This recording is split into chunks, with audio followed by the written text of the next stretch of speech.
Good morning, my dear church. Praise God that once again Jesus gathered us here to worship Him and reverence and know. And we all miss you so much. Can you look at your seatmate and say, I miss you?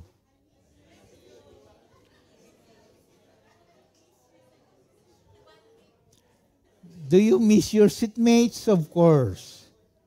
We all miss together. And God gave us an opportunity to suit that missing in our self towards our brothers and sisters. And today, this is the day that the Lord has made. We will rejoice and be glad in it. May I request everyone to please stand as we read these words, as we read this prophecy of God towards us.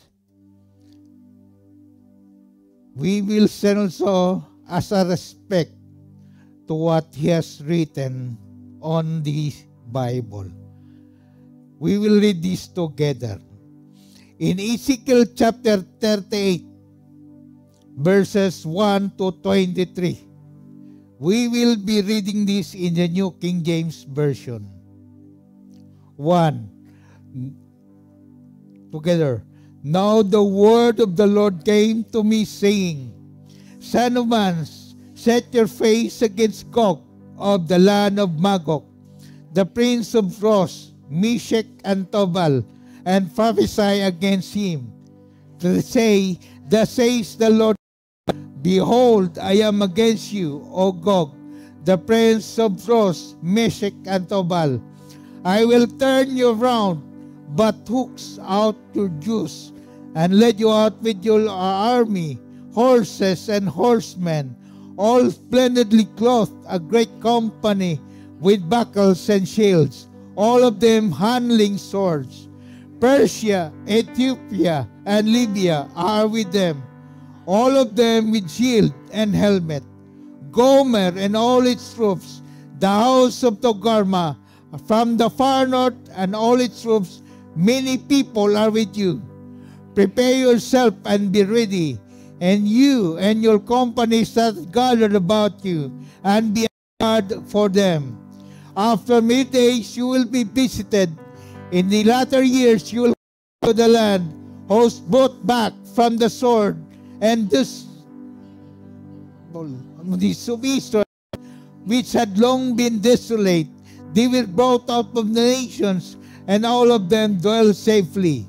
You will ascend, coming like a storm, covering the land like a cloud, you and your troops and many peoples with you. Thus says the Lord God, on that day it shall come to pass that thoughts will arise in your mind, and you will make an evil plan. You will say, I will go up against a land of walled villages. I will go to a peaceful people, and dwell safely, all of them dwelling within walls, and having neither bars nor gates, to take plunder and to take booty, to stretch out your hand against the waste places that are again inhabited, and against the people from the nations, who have acquired livestock and goods, who dwell in the midst of the land. Sheba and Dedan, the merchants of Tarshish, and all their lions, as to you, have you come to take plunder? Have you gathered your army to take booty, to carry away silver, gold, to take away livestock and goods, to take plunder? Therefore, Son of man, prophesy and say to Gog, that says the Lord God, on that day when my people shall dwell safely, will you not know it? Then you will come from your place out of the far north, and you many peoples with you, all of them riding in horses, a great company and mighty army.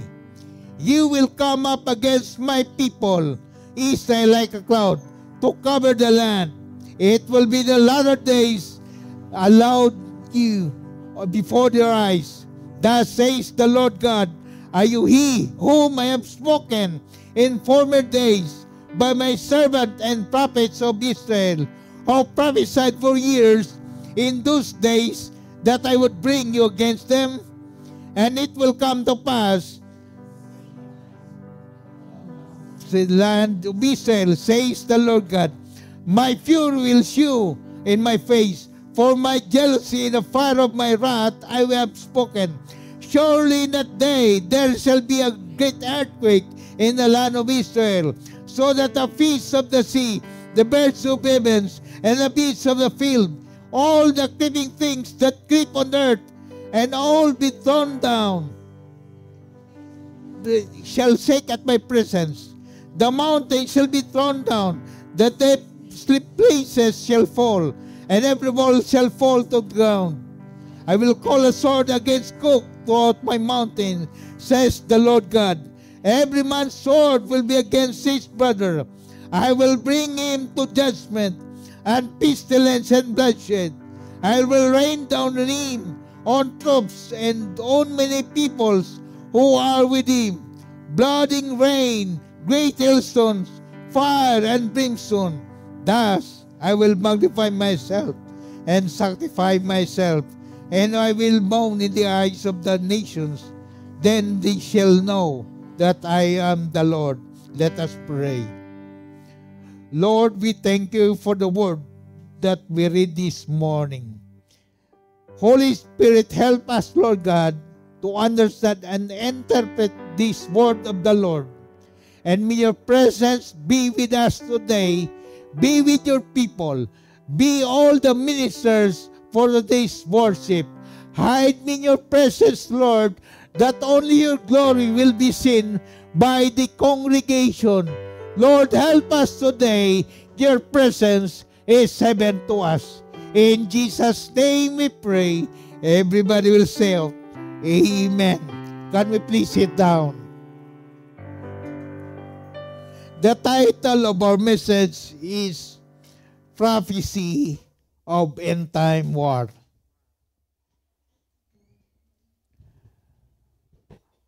I have read this scripture for a long time, and this I am planning to make message for a long time about this, but I am telling to myself that it is not yet time, Lord, that the prophecy of this book will be unveiled. And it came to pass that the event in June 23 creates fear. Because of we experienced a ballistic missile from our neighboring nations to the U.S. base.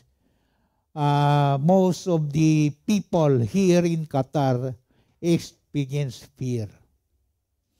I hope and I pray that upon knowing this prophecy, we shall be excited. Instead of having fear in our hearts, we shall be excited.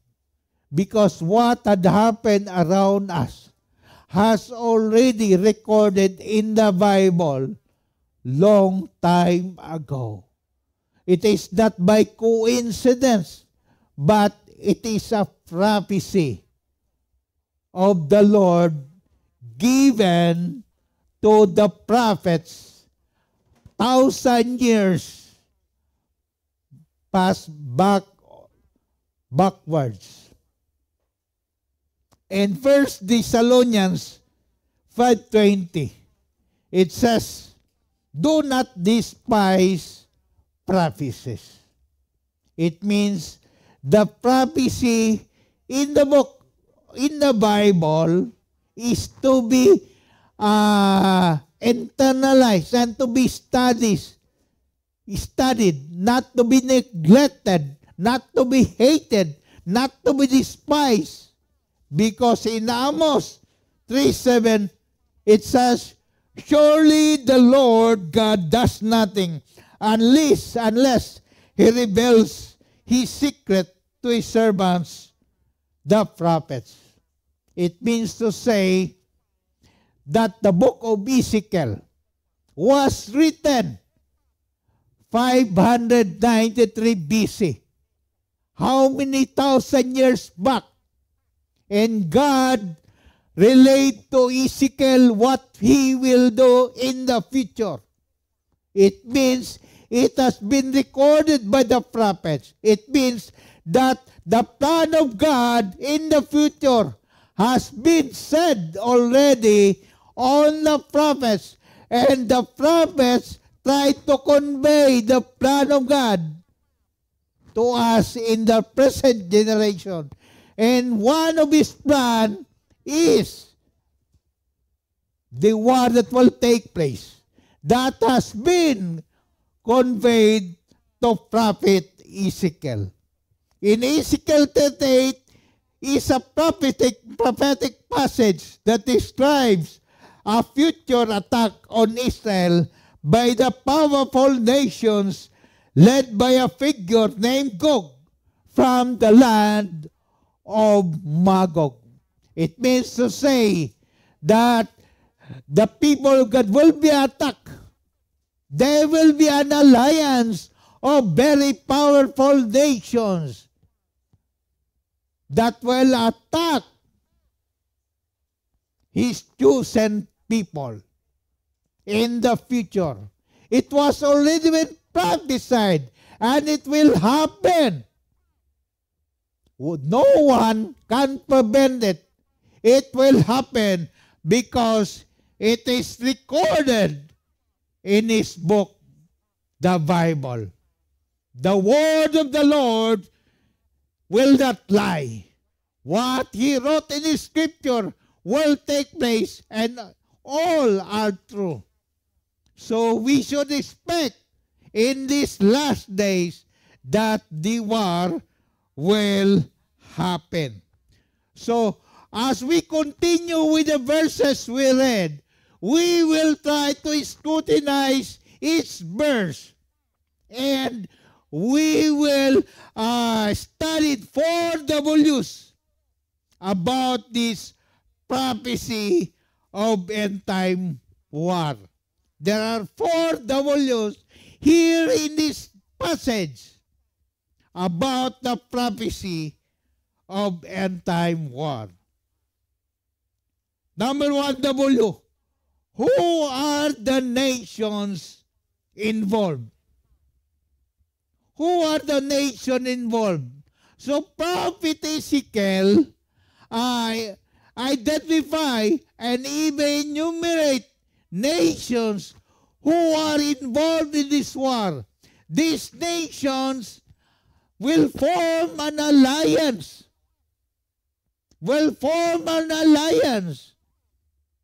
To invade, to attack his people in these last days.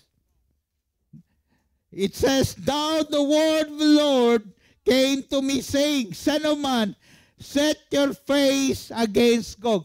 So after this, we will try to identify, we will try to analyze the places that have been enumerated there in the scripture. First, Gog. Second, Magog. Third, Rosh, Meshech and Tubal, and prophesy against him. Meshech and Tubal. Verse 3. Thus says the Lord God, Behold, I am against you, O Gog, the prince of Rosh, Meshech and Tubal. I will turn you around, put hooks into your jaws, and let you out, and your army, horses, and horsemen, are splendidly clothed, a great company with bucklers and shields, all of them handling swords. Persia, Ethiopia, and Libya are with them, all of them with shield and helmet. Gomer and all its troops, the house of Togarma from the far north, and all troops many people are with you. So, in this verse, Ezekiel identified who are these nations that will form an alliance in these last days and will attack Israel. So we will try to unveil the nation that he mentioned in BBIP. Ham's descendants are interpreted by Josephus, a Jewish historian, as having populated Africa. Japheth's descendants are believed to be Europe, America, and some parts of Asia. And Shem's descendants are believed to be the Israel and the Arab nations. So after the flood, there are three people existed, three people and their wife. They are the sons of Noah, who were scattered everywhere.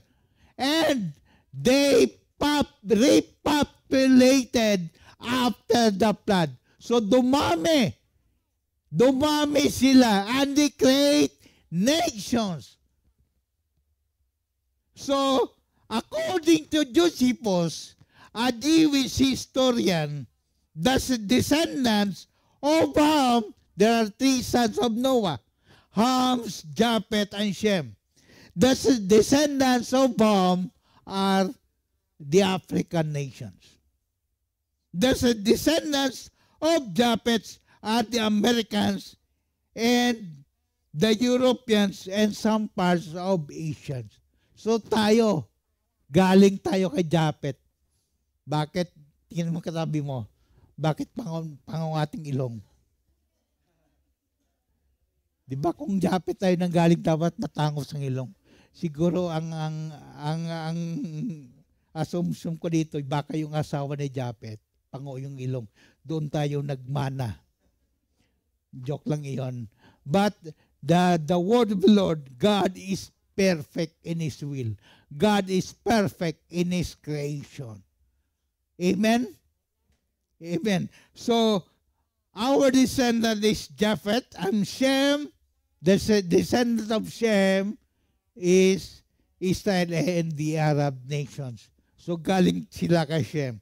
So, dito, upon reviewing or upon basing the descendants from the history or from the research of Josephus, we can identify the nations that has been enumerated by Prophet Ezekiel in his writing. Gog, he said there, Gog refers to a person who leads Magog, a leader of the nation. So Gog is a person, a leader. He's the leader of the nation who will lead the land of Magog to attack Israel. Who are these Magog? Magog, son of Japheth in Genesis 10:2, associated with territories and settled south of Russia. Ross, identified by the scholars as the old name of Russia.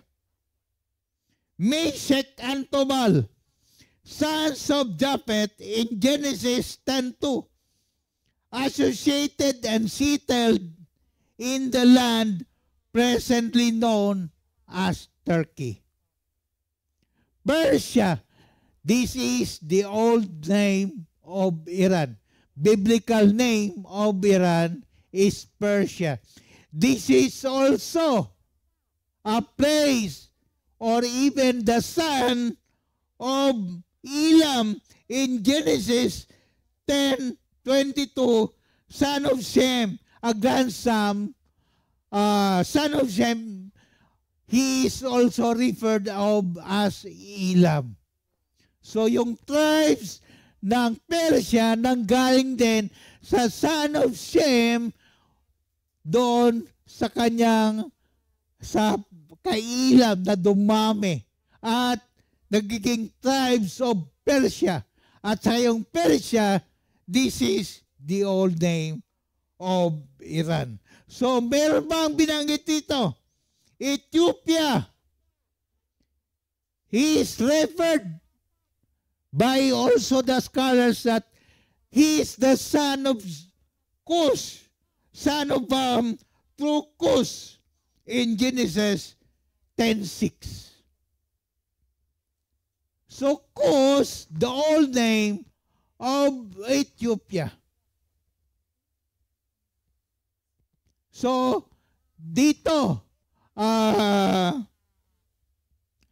nagagaling ang tribes ng Ethiopia. Libya, this is the old name also is Put in Genesis 10:6. So anak ni Ham, si Put sa Genesis 10:6 nakarecord doon. At yung Libya nito, ito yung old name na Put is the old name of Libya. Gomer, son of Japheth in Genesis 10:2, associated and settled in central Turkey.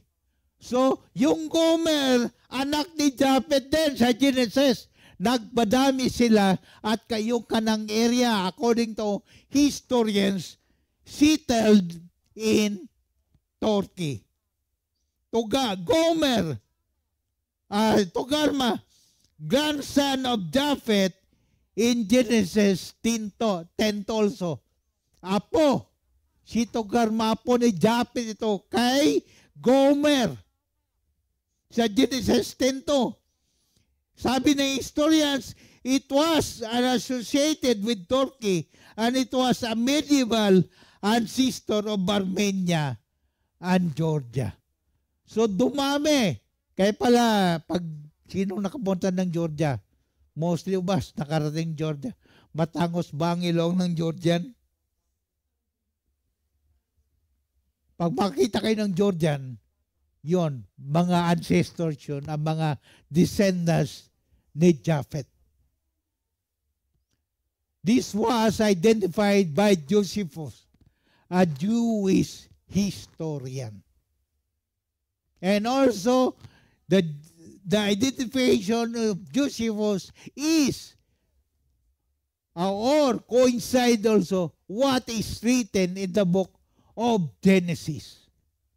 And therefore, the prophecy of prophet Ezekiel, we can well, who are the nations in the last days that they will form an alliance in order to attack his nation. Napakaliit ng nation na ito. Pero bakit ang mga bigger nations will form an alliance to attack this nation? Why? Why? Because they cannot defeat this nation. Because God Himself made a covenant to Abraham in Genesis 12:1-3. He said, now the Lord said to Abram, go from your country and your kindred and your father's house to the land that I will show you. And I will make you a great nation, and I will bless you, and make your name great, so that you will be a blessing. I will bless those who bless you, and him who dishonors you, I will curse. And in you, all the families of the earth shall be blessed. The God we worship is faithful and true. He is a covenant keeping God, a promise keeper God. He does not lie. He is immutable. whatever He promised to His people, He will do it into completion. That's why, even though these bigger nations are formed an alliance to attack these nations, small nations, they cannot defeat because God gave His promise to Abraham in Genesis 12, 1 to 3. And His promise that He will protect this nation, whatever it may cost. Kaya, sa ating buhay, we are attacked by any circumstances that comes unto us.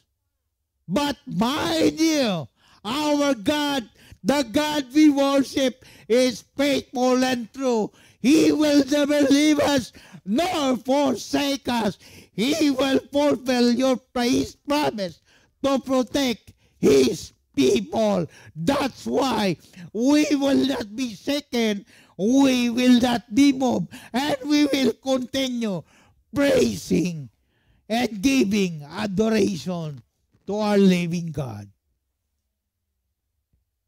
Amen. Kahit man tayo, anong mga pinagdaanan natin sa ating sarili, sa ating ministry, sa ating pamilya, sa ating company, sa ating mga kamag-anak. But mind you, the Lord is faithful and true. Hindi tayo pabayaan nating Panginoon. He will keep us to the end because God will keep His children no matter at all costs. That's why all of us here should give adoration to our living God.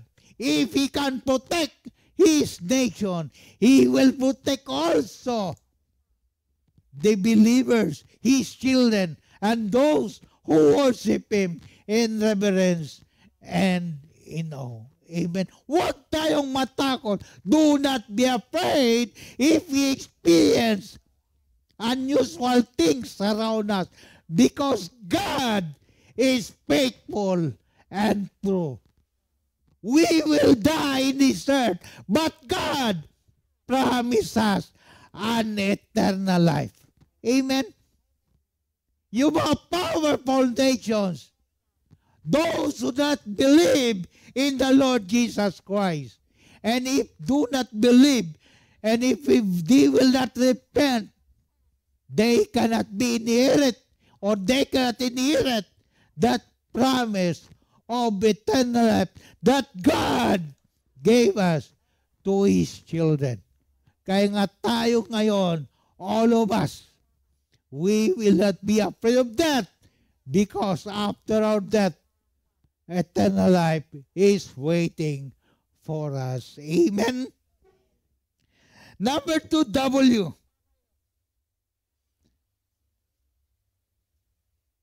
And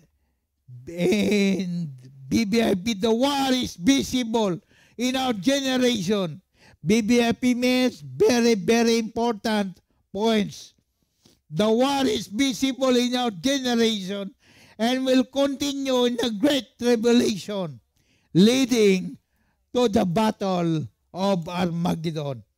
In Zechariah 14:2, for I will gather all the nations to battle against Jerusalem. The city shall be taken, the houses shall be rifled, and the woman ravished. Half of the city shall go into captivity, but the remnant of the people shall not be cut off the city. The remnant are those people who believe Jesus Christ is Lord. And we are the remnant of Jesus Christ. Amen? Number 2, W. Why war? What happened? Why war would happen? Bakit ang war, in the end war, mangyari ito? Bakit kailangan nila mag-form mga alliance para lusubin ang bansa ng Panginoon. Why war would happen? It says, he prophesied, Ezekiel prophesied, prepare yourself and be ready, you and your companies that are gathered about you, and be a guard for them. After many days, you will be visited. In the latter years, you will come into the land, hosts brought back from the sword, and gathered from many people in the mountains of Israel, which had been long desolate. They were brought out of the nations, and now all of them dwell safely. You will ascend, coming like a storm, covering the land like a cloud. You and your troops and maybe many peoples with you. So, dito, nag-form sila ng alliance. They will try to attack. Nanahimik ang bansang ito, but they will try to attack Israel. They will try to attack this nation. For what reason? That says the Lord God, on that day, it shall come to pass that thoughts will arise in your mind, and you will make an evil plan. Evil plan. It means to say that these nations have evil plan. A plan that is satanic. A plan that is not aligned with the Lord's will. A plan that will destroy this nation. Evil plan.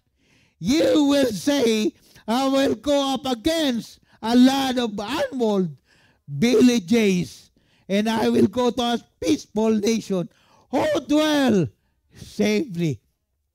Why war would happen? Because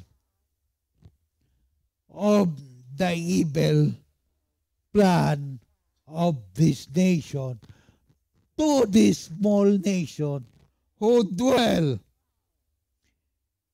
safely. Nanahimik ang bansang ito. Pero the great nations, the powerful nation, as we have identified them in the first W, have the evil plan in their mind to attack this nation. To take plunder. Number two is to take plunder. Number one, why would war would happen? Because of the evil plan, of their evil plans. And number two, why would war would happen? Because they will take plunder. Alam niyo ba, yung bansang Israel, mayaman ito. Mayaman ito. We don't know where is the gold of King Solomon went. We don't know. And it has been discovered that in this land, the oil overflows. The livestock and the fruits of the vineyard overflows in this land. Kita mo naman sa history, biblical history, wherein when Caleb and Joshua tried to invade, tried to went to the promised land, di ba? Merong mga giants doon. At yung mga giants doon nagbabantay. Dahil napakalusog na lugar na yun. Ang mga prutas, maraming bungang prutas. So binabantayan ng giants. Ganoon kayaman ang bansang ito ever since in the biblical times until now. So that's why this nation formed to attack this small nation because they have evil plan and they will take plunder. Ang kayamanan ng bansang ito ay gusto nilang angkinin. Pero ano ba ang sinabi dito? Sa verse 13, Sheba, Dedan, the merchants of Tarsus, and all their young lions will say to you, have you come to take plunder? Sheba, Dedan, Tarsus, sabihin lang nila sa mga nations na ito, ano bang sadya nyo sa pagpunta, sa paglusob, bansang ito? Di ba? Kukuha lang kayo ng kayamanan? Sino ba itong Sheba? If you remember, in 1 Kings chapter 10, the Queen of Sheba visited King Solomon because of his wisdom and his wealth. So mayroong relasyon, biblical times, ang nation na ito to the Queen of Sheba. The Sheba in Isaiah chapter 16. Sheba is also a grandson of Ham in Genesis chapter 6 verse 10. Sheba is a modern Yemen. So Yemen pala ang Sheba. And Dedan, Walidan is a place found in northwestern part of Saudi Arabia. So ang Sheba pala sa ngayon ang Yemen, sinabi ito ni Josephus. At yung Saudi, yung Dedan, makikita natin sa northwestern part of Saudi Arabia. At niresearch ko ano ba ang kapangkabahayan ng Sheba, Dedan na ito. Sinabi doon sa aking research, ang Sheba, they are the manufacturer of precious clothes. And Dedan, Sheba is the manufacturer of livestock, gold, and frankincense. And Dedan is the manufacturer of precious clothes. They are the haven of the merchants and merchandisers here in the Middle East. So, yung Tarsis na tinutukoy is a grandson of Japhet in Genesis 10:3. And later, Josephus identified that Tarsis is settled in the southern Spain known as Tartarus. Ang southern Spain is composed of very rich merchants. The Tartarus is composed of very rich merchants. So yung tatlo na ito, ang nagsabi, since they are commercialized people, mahilig sila mag-barter, mahilig sila sa commerce. Yung tatlong nation na ito nagsabi, ano bang pakay nyo sa bansang ito? Bakit nag-form kayo ng alliance? Isa lang pakay nyo para kunin ang kayamanan ng bansang ito. Pero, di ba, bago natin makuha ang kayamanan before, we can take the plunder of that nation and country, we will invade them. Dapat yung hari ng nation na noon, warrior nation, na ating invade, ating masakop upang ang kayamanan ng nation na noon is makuha natin. But, sad to say, even though they will form an alliance, even though they have evil plans, even though they're planning to take plunder, but God never forget His promise to Abraham. He will try to protect this nation. That's why until now, hanggang alliance lang sila. But they can never defeat this nation. Because the God who promised is faithful and true. Nations may plan a war. Kingdoms may set a war. Powers may initiate war. But as Christians, we should promote love, not war. Amen? Hayaan mo sila and they will promote war. They have powers. They have arms. They have armies. They have nations. They can promote war if they wish. But Christians, as Christians, you and me, we should not promote war but love, because our war is not of flesh and blood, but against the heaven wickedness, the principalities, against Satan. That's why God has commanded us, love your, ano karugtong? Love your enemies.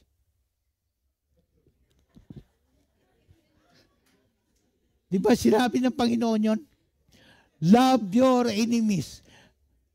Hindi love your neighbor. Giving yon. Kasi we need to love your neighbor.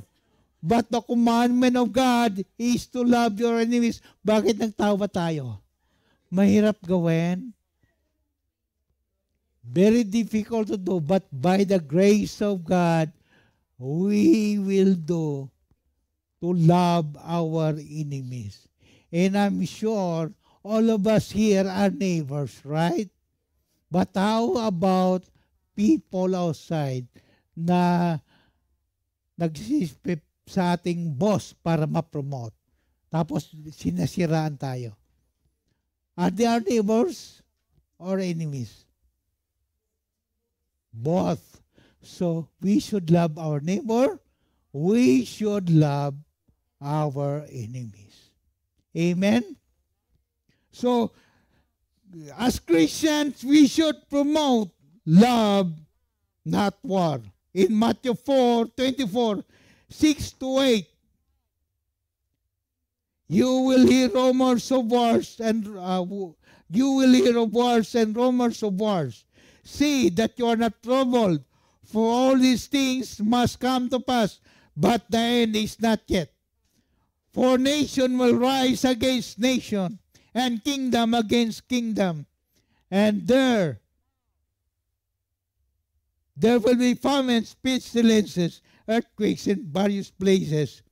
All these are beginning of sorrows. 2 pa lang tayo. Ano ba yan? 1 minute lang? 2 W pa lang tayo, 1 minute lang.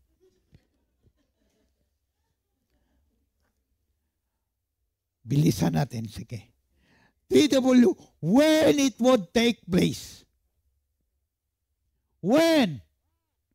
Number 3W, it would take place. Therefore, Son of Man, prophesy and say to Gog, thus says the Lord God, on that day, when my people Israel dwell safely. So, hindi ko nabasahin dito. When my people dwell safely, then the war will take place. So, according to my research, I will give you the outline of history of Israel. It is the source of this research is Wikipedia. In 930 BC, after the death of King Solomon, the Israel was split into two. The northern kingdom, or Israel, was composed of 10 tribes. The southern kingdom, or Judah, was composed of Benjamin, Judah. In 722 BC, mahingil ako ng kahit 5 minutes lang. In 722 BC, the Assyrian Empire conquered the northern kingdom of Israel. In 626 to 586 BC, the Israel was under the Babylonian Empire, conquered the southern kingdom of Judah and Jerusalem, destroying the first temple. And after Babylonian Empire, the Israel is under the Persian Empire in 585 BC to 330 BC. He conquered Babylon and allowed the Jewish or the southern tribe people to return to the land and rebuild the temple. Kaya nga, yung Persian Empire under Cyrus the Great, kinanka nila si King Nebuchadnezzar and allowed Judah and Benjamin to return to their nation to rebuild the temple. So after the Persian Empire, the Greek Empire in 32 BC to 63 BC under Alexander the Great conquered both the land of Greek rule, followed by the Seleucid Empire, founded by the Nicator, one of Alexander's generals, which clashed with the Jewish people. So under Greek Empire, the Roman Empire, in 62 BC to 638 AD, conquered the region, culminating the destruction of the Second Temple. After the Roman Empire, the Ems, they are our neighbors, conquered Jerusalem in 639 AD to 1185. So, after them, the Crusaders took over Jerusalem from 1896 to 1244 into those different kinds of religions. So dito na ito pumasok yung papacy. Sa Crusaders, dito pumasok na. Kasi ang Crusaders natin, they introduce different kind of religions, meaning say, alam niyo na kung ano mga klaseng religions. And one is the papacy, the Crusaders. Crusaders introduced to Jerusalem the papacy or the papal rule. So in 1245 to 1516, the Jerusalem is under the Mamluk rule.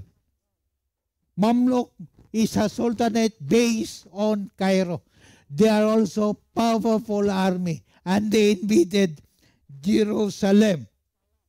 In 1517 to 1917, the Ottoman Empire. Alam niyo, yung kasal ng Ottoman, napasok kami nito ni G. Nung nag-visit kami ng Turkey. Sino bang nakapasok doon? I think, Sister Kupem, nakapasok ka doon sa castle. So that is the castle of the Ottoman Empire. They also invaded the response of God. The nations formed, the nation aligned, the nation attacked. The nation wants to devour this nation, but let us see what is the response of God. And it will come to pass at the same time when God comes against the land of Israel, says the Lord God, that my fury will show in my face, for in my jealousy and the fire of my wrath I have spoken. Surely in that day there will be a great earthquake in the land of Israel, so that the fish of the sea, the birds of heavens, and the beasts of the field, all creeping things that creep on the earth, and all shall be thrown down. The steep places shall fall, and every wall fall to the ground. I will call for the sword against Gog throughout all my mountains, says the Lord God. Every man's sword will be against his brother, and I will bring him to the judgment with pestilence and bloodshed. I will rain down on him on his troops and on the many places who are with him, flooding rain, great hailstones, fire, brimstones. Thus I will magnify myself and sanctify myself, that I will be known the eyes of many nations. Then they shall know that I am God. Amen. Even though the form alliance, even though these powerful nations, but when God intervenes, our God will emerge victorious. His nation, hindi niya pabayaan. Tulungan niya ito. Imagine, may nuclear power, may ballistic power, missile. Nag-form ng alliance, may greatest army. Napakaliit ang bansang ito. But my God is so big, so strong, and so mighty. There's nothing that He cannot do. Yan ang kanta namin nung bata kami. Our God is so big, He is strong, and He is mighty. Nations may have multiple army. Nations may have advanced weapon. Nations may have ballistic missile. Nations may have a nuclear weapon. But they are all much less. To the one I worship, to the one I bow down, to the one I lift above, to the one I adore. He is the King of kings, Lord of lords, Prince of peace, and His name is Jesus. In Zephaniah 1:18, neither their silver and their gold shall be able to deliver them in the day of the Lord's wrath, but the whole land shall be devoured by the fire of His jealousy, for He will make speedy riddance of all those who dwell in the land. In conclusion,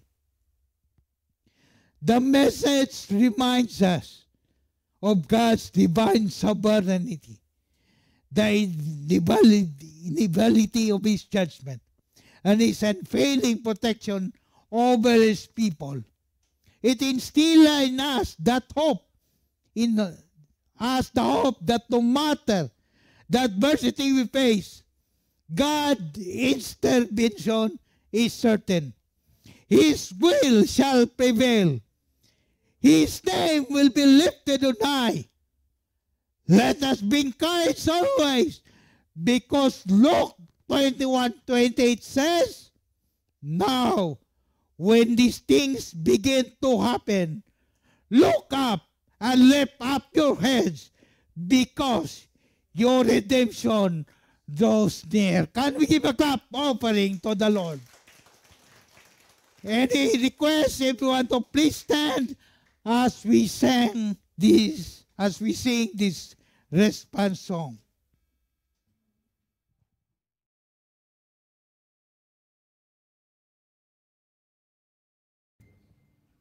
Just want to thank you, Lord,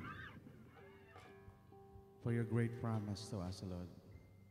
And we thank you, God. This is our safety place, God.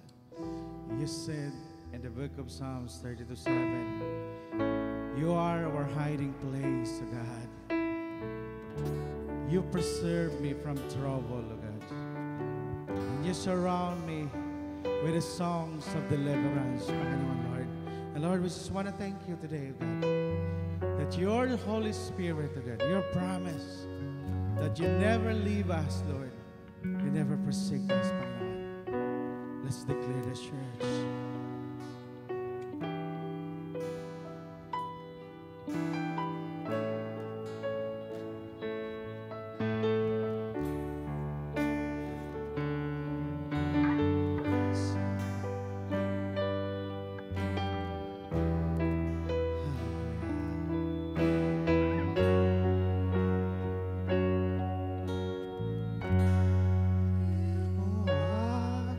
My heart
Just declare it.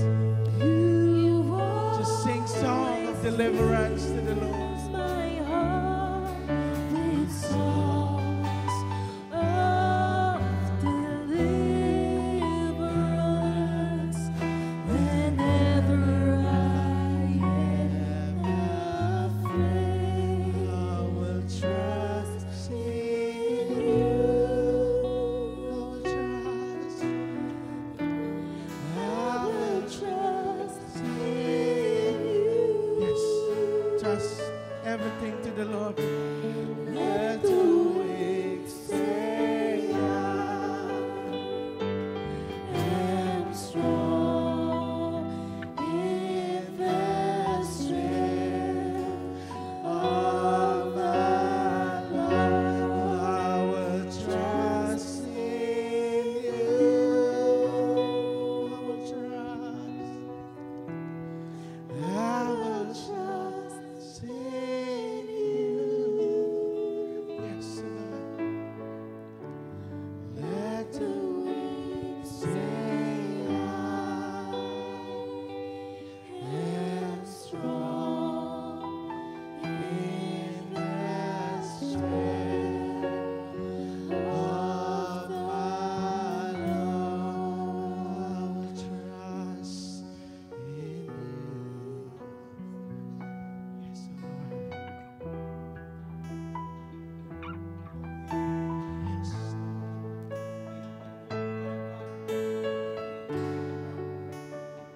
You are God who's faithful and true. What you said, Lord, you will do it in favor of children. Thank you, Lord, for the word, for the reminder that you have given us today that there is only one safe place. The safe place is in the hand of the Almighty. And we continue serving you, Lord. And we believe, Lord God, that whatever wars that happen around us, it is your promise to fulfill, O Lord God. And we abide by your will, by your purpose, by your plans in our lives.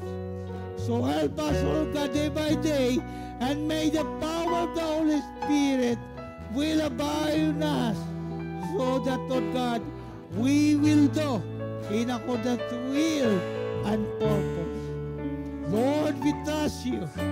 We trust you with all of our heart, because we believe, Lord God, that Jesus Christ alone suffices in GCLGI.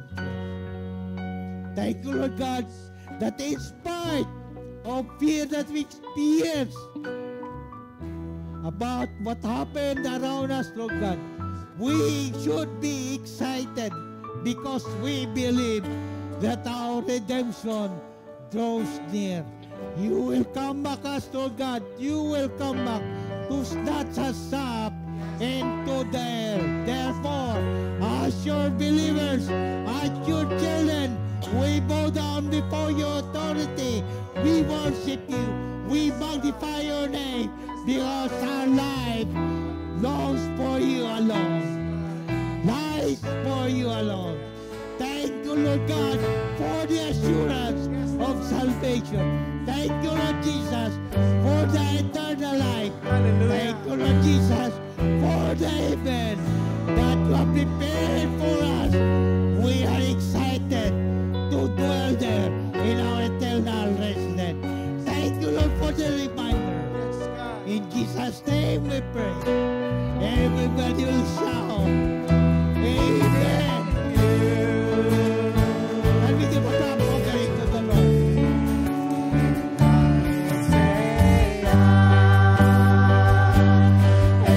am strong in the strength of the Lord.